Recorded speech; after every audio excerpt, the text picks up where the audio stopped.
And so we're going to go through first and second stage allocations and talk about some of the terminology and how it's calculated and why we do this and all that good stuff. So this is a bank, and they're looking at the efficiency of operations. And so we have teller wages, we have assistant branch manager salary, and we have branch manager salary. These are some of the costs that we have. And I picked this one because it's not production. So I wanted you to kind of see how things work in the service world. Teller wages are $160,000. Actually, excuse me. So we're going to go with these wages. $150,000 assistant branch manager salary, $69,000 in branch manager salary, $91,000. And then we're going to look at different activities that we have, and we have opening accounts. I like this example too because almost everyone knows how banks operate. You've been in one. So we have processing, deposits, and withdrawals. We have processing other transactions.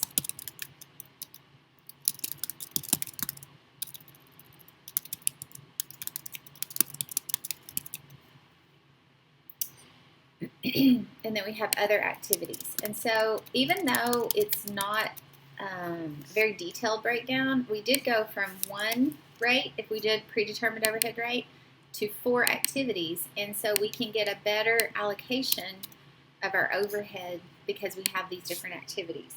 Now what we have to figure out is how much time or what percentage they're spending on these. And so we can look at it this way. All right, so again, just kind of gives us our information so that we can move forward with this analysis. Okay, so then through analysis, we determined that tellers spend 3% of their time opening accounts, 68% processing deposits and withdrawals, other customer transaction 20%, and other activities 9%. Now, what we're doing to make sure we did this right, we want to make sure these all equal 100%. So what we've done, sorry, I am choked. Let me get a drink.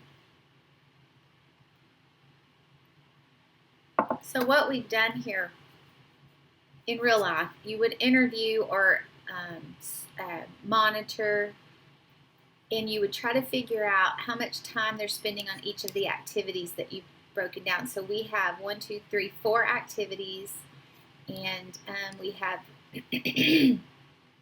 overhead that we're trying to allocate. So they ask us in this problem, in some of your homework problems, I should say, to do a first stage allocation. So we're doing an activity-based costing study, and we're doing a first stage allocation. So to do our first stage allocation, I'm just going to copy this down here and remove that. And so what we're asking on a first stage allocation is what percentage times the total amount, and then we're allocating those funds. And we want to make sure that because I had percentages there before. Okay. And if you're familiar with Excel, I should be able to go in here and make that an absolute and carry that over, and that should work for me. And then I can total these.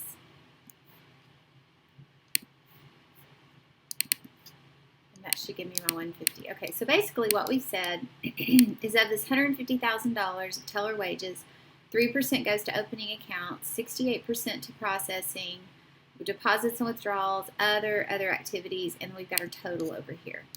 And so I can do the same thing here. My assistant branch manager's salary, I can make that an absolute and make that relative, and then I can carry that across.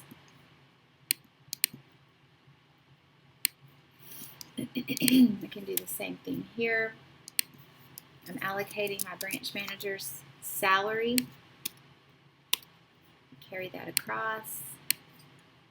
And then go ahead and total all of these and make sure I've got my 69, my 91. Okay, this is a first stage allocation. That's all we do. And obviously we see here that branch managers don't do processing of deposits and withdrawals. And this is why we do activity-based costing, so that we can see things like this. And now we're going to go down and we're going to do the second stage allocation. So to do this, we have to know the activity rate. So we're going to use 500 accounts opened.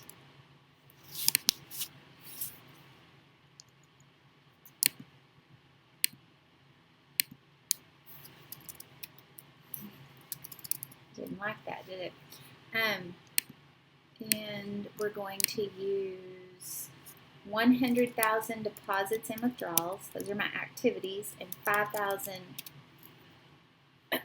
other customer transactions. So now what we want to do is we want to come up with a rate. And so we would, this is our activity amount right here. So then we come down to our rate, and we're going to have to do some totals here first. There's my totals. And so for my rate, I would take my total opening accounts that I have allocated divided by my number, my driver. And so this would be $36.54 per account opened. And we do the same thing here. Deposits and withdrawals divided by the number of deposits and withdrawals. And these are rates, dollar amount rates, and so I'm going to go ahead and convert those. And so that's per deposit or withdrawal. And then same thing over here. And that's per other customer transaction. Now, you notice we didn't allocate other. We're not talking about that right now.